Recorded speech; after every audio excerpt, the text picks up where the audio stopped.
ರಾಹುಲ್ ಗಾಂಧಿ ಅವರು ಕೂಡ ಭೇಟಿಯನ್ನ ಕೊಡಕ್ಕೆ ಹೋಗ್ತಾ ಇದ್ದಾರೆ. ಸೊ ಇದರ ಜೊತೆಗೆ ಪ್ರಿಯಾಂಕಾ ವಾದ್ರಾ ಅವರು ಕೂಡ ಹೋಗ್ತಾರೆ. ವಿಪಕ್ಷ ನಾಯಕ ರಾಹುಲ್ ಗಾಂಧಿ ಭೇಟಿಯನ್ನು ನೀಡಲಿದ್ದಾರೆ. ದೆಹಲಿಯಿಂದ ಕೇರಳದತ್ತ ರಾಹುಲ್ ಗಾಂಧಿ ಪ್ರಯಾಣಿಸಿದ್ದಾರೆ.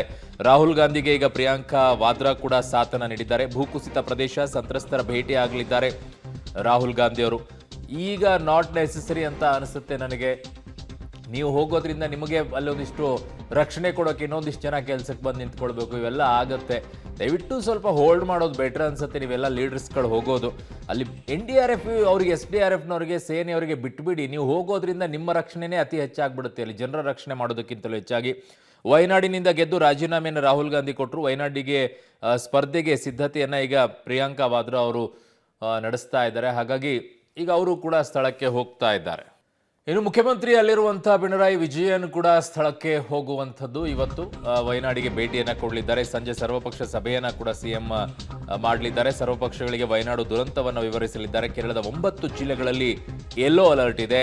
ಕೇರಳದ 10 ಜಿಲ್ಲೆಗಳ ಶಾಲೆಗಳಿಗೆ ರಜೆಯನ್ನ ಕೂಡ ಘೋಷಣೆಯನ್ನ ಮಾಡಿದ್ದಾರೆ. ಮುಖ್ಯಮಂತ್ರಿಗಳು ಹೋಗ್ಲಿ, ಮುಖ್ಯಮಂತ್ರಿಗಳು ವಿವರವನ್ನ ಪಡ್ಕೊಳ್ಳಿ, ಬಟ್ ಅವರು ನಾಟ್ ನೆಸೆಸರಿ ಸ್ಥಳಕ್ಕೆ ಹೋಗಲೇಬೇಕು ಅನ್ನುವಂಥದ್ದು.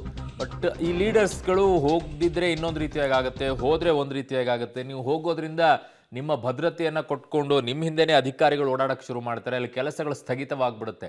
ಪದೇ ಪದೇ ಹೇಳುವಂಥದ್ದಿದೆ, ಇಂತಹ ಅವಘಡಗಳು ನಡೆದಂಥ ಸಂದರ್ಭದಲ್ಲಿ ಮೊದಲು ಲೀಡರ್ಸ್ಗಳು ದೂರದಿಂದನೇ ಕೆಲಸಗಳನ್ನು ಮಾಡಿಸ್ಬೇಕು ಅಂತ ಹೇಳಿ. ಸ್ಥಳಕ್ಕೆ ಹೋಗಿ ಮಾಡೋದ್ರಿಂದ ನಿಮ್ಮ ಹಿಂದಿಂದನೇ ಸುತ್ತಾರೆ ಅಧಿಕಾರಿಗಳು, ನಿಮ್ಮ ಹಿಂದಿಂದನೇ ಓಡಾಡೋದು. ನಿಮ್ಮ ಭದ್ರತೆ ಕೊಡಬೇಕು, ನಿಮಗೂ ಓಡಾಡಬೇಕು. ಅಲ್ಲಿ ಅರ್ಧ ಕೆಲಸ ಆದರೂ ಮಾಡೋಕ್ಕೆ ಅವರಿಗೆ ಟೈಮ್ ಇರುತ್ತೆ.